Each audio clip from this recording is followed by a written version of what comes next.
વડોદરા શહેરમાં તસ્કરો દિવસે ને દિવસે જાણે પોલીસને પડકાર ફેંકી રહ્યા હોય તેવો ઘાટ સર્જાયો છે। તસ્કરો હવે ધાર્મિક સ્થાનોને બેરોકટોક નિશાન બનાવી રહ્યા છે, જેમાં આજે કારેલીબાગ વિસ્તારમાં અંબા માતાના મંદિરે માત્ર 1.5 મિનિટના સમયમાં તસ્કરો મંદિરની 2 દાનપેટી ઉઠાવી ગયા હોવાનો કિસ્સો સામે આવ્યો છે।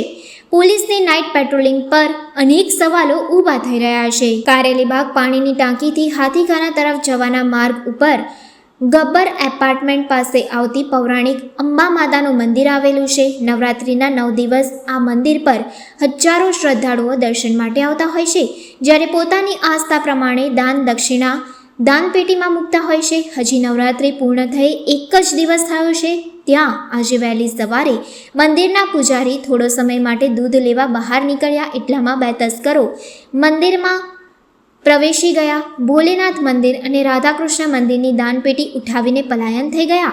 સમગ્ર ઘટના મંદિરના સીસીટીવી કેમેરામાં કેદ થઈ ગઈ હતી, જ્યાં માત્ર 1.5-2 મિનિટમાં જ તસ્કરો આખી દાનપેટી લઈને પલાયન થઈ જતા કેમેરામાં કેદ થઈ ગયા હતા। ઘટના અંગે કારેલીબાગ પોલીસને જાણ કરવામાં આવતા પોલીસે સીસીટીવી કેમેરાની મદદથી તસ્કરોને શોધવાની તજવીજ હાથ ધરી છે। મહત્વની વાત એ છે કે વડોદરા પોલીસનું ગુનેગારોને માફી માંગવાનું વલણ ગુનાખોરીને વધુ વેગ આપી રહ્યું છે।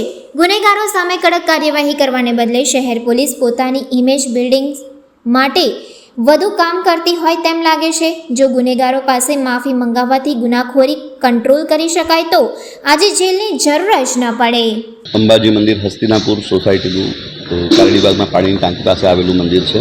ત્યાં આજે સવારે 5:30 વાગ્યાની આજુબાજુ 2 ચોર આવી અને મંદિરની દાનપેટી ઉઠાવીને લઈ ગયા છે। એક મોટી દાનપેટી ને એક નાની દાનપેટી, 2 દાનપેટી લઈને જતા રહ્યા છે।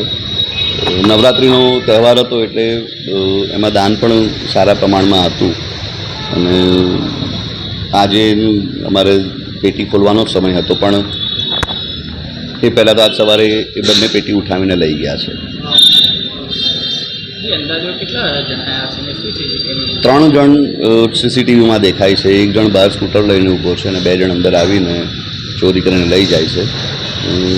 અંદાજે 22-23 વર્ષના છોકરાઓ હશે। મારું નામ બ્રજેશ જોશી છે અને આ મંદિરમાં હું સેવા આપું છું।